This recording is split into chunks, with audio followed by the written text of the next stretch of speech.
congrats. Today is Monday, November 13th, and it's time for the Chair's Daily Live. Happy Monday. So it's Monday. It is World Kindness Day.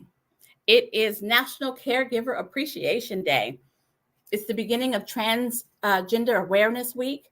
Also the beginning of Education Awareness Week, right? It's the week where we focus on education. There's a lot going on here in this middle of November, but it's Monday. And so if it's Monday, I have to update you on where we are. It is Monday, November 13th, and we are 683 days, 83 mass shootings in this year. This calendar year, we've had 683 mass shootings. And we're defining mass shootings as shootings that involve 4 or more people in addition to the shooter. Again, 683 mass shootings. And when I talk about that, I'm not talking about the one-offs, right? Where 2 people in the same household, one shoots the other. Not even counted in the 683. Or a place where one shooter shoots 2 people, not counted in the 683. The 683 are where 4 or more people were shot in addition to the shooter. We're at 683. We still have 6 more weeks in this year. I'm not going to stop saying it. It is beyond time for us to start having common sense conversations about common sense gun laws, because a lot of those mass shootings are happening in our neighborhoods, in our state, and it's a little bit scary. All righty, so I'm going to move on from that, but don't think I'm not coming back. I will come back to that because something has to be done. So here we are, talking about mass shootings, also talking about the opioid crisis. Ask any member of Congress representing the state of Oklahoma. They're going to tell you that we have an opioid crisis, a fentanyl crisis, and we do. We absolutely do. And we are so focused on our opioid crisis that we've ignored the meth crisis that we were in the middle of before we figured out about opioids. And we're ignoring the cocaine crisis that we were in the middle of when we got excited about meth. And what's happened now is that meth deaths due to overdoses of meth are up 3 times higher than they were 2 years ago. Cocaine deaths are up 2 times higher than they were 2 years ago because we stopped focusing. We need to look at everything that is afflicting and killing Americans and Oklahomans, right? And so we need to focus on not just fentanyl. I'm glad that we're focusing on that because it is a big deal, but we need to expand our focus to include all of the things that are killing Oklahomans. So I told you about all the good stuff, right? It's World Kindness Day and National Caregiver Appreciation. But what today is in my mind is that it is Election Day Eve. All over the state, not in every county, but all over the states in various places, there are elections happening tomorrow. In Lawton, for example, there are city council races happening tomorrow. It's not being covered on the news. It's not being covered in the paper because we don't put enough focus where it needs to be. We need to focus on all elections at every level. And what happens when we're not paying attention, when we're distracted by the fact that Tim Scott has dropped out of the presidential race? Nobody thought he was going to be a president. Why are they covering it? But that's the thing that's being covered in the news. While we're distracted by the senator from West Virginia, Joe Manchin, deciding not to run again. Again, he's a pain in our side, but he's also affecting our the numbers that we have in the Senate. But what's most important, if you're watching me, if you're a person from Oklahoma, are Oklahoma elections up and down the ballot. So I talk about the city council elections that are happening in Lawton tomorrow because no one is paying attention to city council. And what happens when we don't pay attention to city council? We could end up with a Nazi serving on city council. And that's what's happened in Enid. So I've invited Nancy Presnal and Connie Vickers from the Enid Social Justice Committee to come and talk to us about what happens when you have a Nazi on your city council. So join me in welcoming Nancy Presnal and Connie Vickers from Enid. Hi, ladies. Hi, Alicia. Thank you for having us on. So I'm glad that you're here, and I have to say the shameless plug, Garfield County Democrats as well, right? Yes, very. So I've been following this since the spring. Tell us a little bit about why. So I'm calling this guy a Nazi, right? Why are we calling him a Nazi? Well, he participated in the riot in Charlottesville, where Heather Heyer was killed. He was the chief recruiter from the state of Oklahoma for that activity, and he took about 6 other Oklahomans with him. He was an organizer and recruiter. We have a picture actually right here in front of us with him carrying a tiki torch in that rally. We have numerous quotes that he has made under the pseudonym Conway, or I think Ura Oki was the other one. Statements such as Hitler would never have allowed this SHIT, referring to what's going on in our country, as using Hitler as an example of how our country should be being run. What are some of the other ones, Connie? He said Jewish hag. I can't think of all the top off of the head. Yeah. That's enough, right? So, I mean, he was an organizer for the Charlottesville riot, right? Yeah. And for people who can't keep up with the riots, right? Because there have been a lot. The Charlottesville riot is where the white supremacists were dressed in their khakis and their white shirts, walking around with their tiki torches, alternating, "You will not replace us" with "Jews will not replace us," right? Yes. Yes. So he was an organizer for Oklahoma. He was the guy recruiting folks from Oklahoma to go the 1,072 miles from Enid. Charlottesville. I had to look it up because I wonder, it's not enough to be a racist where you are. You gotta take your racism on the road. Right? Exactly. Yes. Yes. That's 50 gallons of gas. That's 20 hours in a car. And if you want to fly, it's 5.5 hours to go be with a bunch of other racists. And you have to be really committed to go to those lengths. That's what I think. Well, here's the thing. So he got elected, right? A free and fair election. He got elected to the Enid City Council. Yes. We feel like, I'm sorry, go ahead. So I want you to humor me. I've been to Enid a couple of times. It doesn't feel like a bastion of racists. It doesn't feel like a bastion of Nazis. How did this happen? How was he elected to the city council? We believe that a lot of people did not know about his history. And when the election took place, and we were trying to publicize it, but it wasn't getting out so much. And then also he shares a last name with a prominent, well thought of Enid family, local business people. And we think that very likely a lot of people that didn't know figured that he was part of that family. And he is not. And he is not. No. Okay. So I suspect, right? Well, I'm going to put a theory out there. This is what happens when we don't run Democrats. Correct. Yes. Right? Yes. People need options. People need the other side of the coin, right? So there's a Nazi running. We didn't have a Democrat. Now there's a Nazi serving. Exactly. I'm going to call him a Nazi sympathizer. That feels less.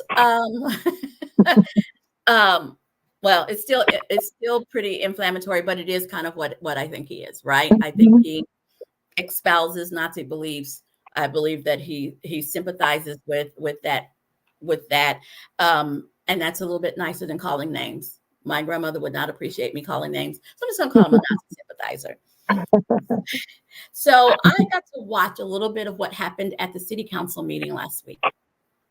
First, I want to commend you guys on the organization and how well you delivered your message.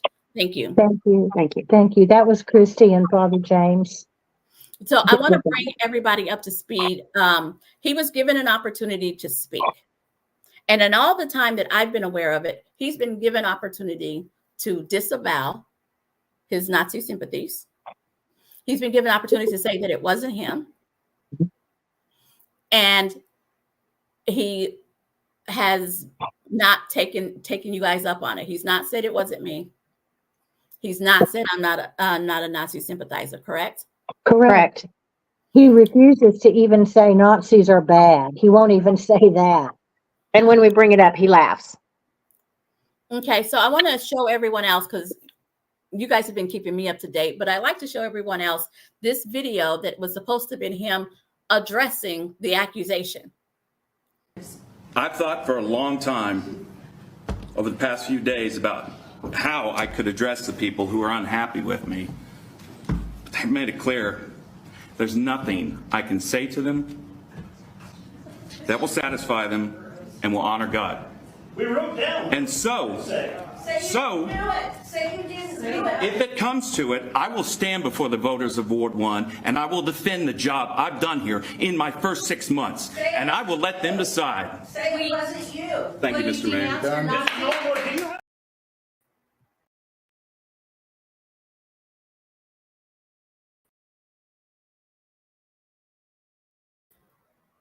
Okay, so so there he was. Mhm. Given an opportunity to say, wasn't me, didn't do it, not a Nazi sympathizer. And he basically said that y'all are just unhappy people who won't be happy with anything.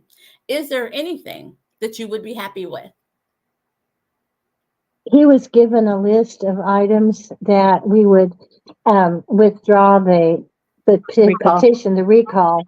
And I don't have that list handy, but basically he would be required to disavow Nazism and deny being a white supremacist. And if he had been in the past, which, well, he did all that stuff, but he would be given the opportunity to say, I got in with a bunch of bad people and I just got swept away with it. And I'm not really that person, something along those lines. And then he would have been given an opportunity to work, not a requirement, but an opportunity to work with our group to kind of, mend his reputation or whatever. To be rehabilitated and to rehabilitate his reputation. He mischaracterized that as a contract. There was no contract to be had. And in fact, he was approached by one of the city council members, Derwin Norwood, who is the only Black person on our city council. And he was approached by a Black man, and he pretended to go along with that and said, yes, he wants to do that. And then he basically threw Derwin under the bus and claimed that Derwin wanted him to stay on the city council without any qualifications at all. Anyway, his statement was basically a series of falsehoods. Well, his statement was I don't care what y'all say. That's what I heard. And I know That's right. So you just said something that I hadn't mentioned yet. You guys have a recall petition. Yes, we do. Yes. And so what are the requirements of the recall petition? Does it have to be filed on a certain day? To whom do you turn it in? How many signatures do you need? Okay. The number of signatures required is based upon the number of voters who voted last time. And we need, I believe it's 234 good signatures. Now, we all know that some of the signatures are going to be thrown out for whatever reason. And I don't think anybody will deliberately just throw them out, but we're shooting for 350. The first 24 hours, we had almost half of the 235. And we have, as of 6:30 last night, and people have been out today, I don't know, but as of 6:30 last night, we had 162 signatures. And Connie and I were out as a team, and it's just different for apartments, I think, but we went to houses, and approximately 1 out of every 4 doors we knocked, we got a signature.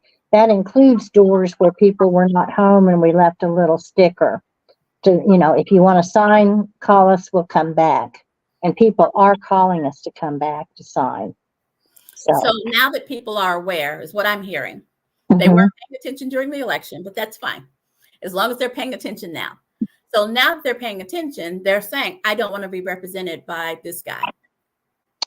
Yes, we've had a positive response every time we've gone somewhere. So yeah, it's very pleasantly surprising, and yeah, it's good. Okay, so you said good signatures. Are these folks who are registered in Ward 1, or are they registered in Enid, or it's people who are registered in Ward 1? Only Ward 1, Okay, and it's registered voters. correct. Yes, Okay, and you have 162 signatures already. yes. Starting Friday night is when we Mhm. started, and we've been going Friday, Saturday, and Sunday, and people are out today also. When is the deadline? When does the deadline to turn it in? No. I don't think I don't think there was one. I don't think there's a deadline. But we want to get it in because there's going to be an election in February. So we're trying to get it in as quickly as we can so they can go through the names and make sure they're okay. Okay. Well, it sounds like you guys are doing good work. It sounds like you're doing the work that needs to happen. You know, we have to notify voters of what is going on.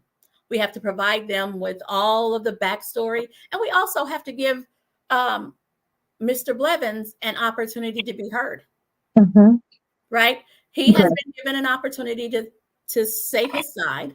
He's been given opportunity to respond to the allegations, and so this can't be characterized as a witch hunt or a sneak attack. Right? You've come in through the front door, Mhm. and you know he's saying, "Oh, I've done good work, and people elected me, and they're happy that I'm here." So what happens once you turn in your signatures, and let's say you have 35 good signatures, then what happens? I think at that point, the city clerk will go through the signatures and she will vet the signatures and make sure that, the people are really registered in Ward 1 and that their names are put in there correctly and that, just the detail work. And at that point, a recall election will be scheduled. We believe we're probably looking at February, and I believe it's going to be in connection with another election that's already scheduled to be held. So that's, and we'll run our candidate, or we'll find a candidate and run our candidate, support our candidate. Okay. Well, I wanted you two to come on because I'm very impressed with the work that you're doing and very appreciative because this is the work that we should be doing. Yeah, we don't want more Nazis coming into our town. We don't want our city to be known as the welcoming place for the Nazis and, Nazi sympathizers. And we've had some of that going on. We've had Proud Boy stickers in cars and vehicles. We had a Nazi that was close to Enid that had flags up, and we don't want it to keep continuing. We have an Air Force base here, Vance, that we don't think they would probably welcome that either. So it's important. It's important to you because it's in your backyard. It's important to me because it's in my state, Mhm. right? I don't want our state to be known as, oh yeah, Oklahoma, they have a Nazi sitting in an elected Nazi, right? Mhm. Right. Thank you for making folks aware. Thank you for doing the work, showing up, doing the work, and knocking the doors. Thank you so very much. You're welcome. Thank you, Alicia. Thank you. All our party leadership, the state party leadership has been so supportive. We appreciate you. We haven't heard anything locally from the Republicans about this. So they're hoping it'll go away. I think so. And but anyway, but I want to thank our state party leadership for all of your support and for really paying attention to what's going on here. Thank you. All right. Thank you. So this is the work that we all have to do. This is the work that we all have to do. It's not just enough to show up on election day, although we're grateful if you do that. But you need to educate yourself about who you're going to vote for. You need to educate yourself about who is on the ballot. And then you need to tell everybody that you know. Because this guy got by because we didn't run a candidate. So if you're thinking about running, now is the time. We didn't run a candidate and folks weren't paying attention. And he flew under the radar and he got elected. Do the work. Educate yourself. If you live in a community that has an election tomorrow, you have the rest of tonight. You actually have 26 hours and 24 minutes to completely educate yourself and cast your ballot before the precinct closes. You guys have a wonderful evening. I will be back here tomorrow at 4:15, but Scott Hamilton will be joined by a caregiver this evening to talk about National Caregiver Appreciation Day. This evening, 6:30, the Hamilton Report, either on the Oklahoma Democratic Party Facebook page or the Oklahoma Democratic Party YouTube page. You guys have a wonderful evening, and I'll be back tomorrow.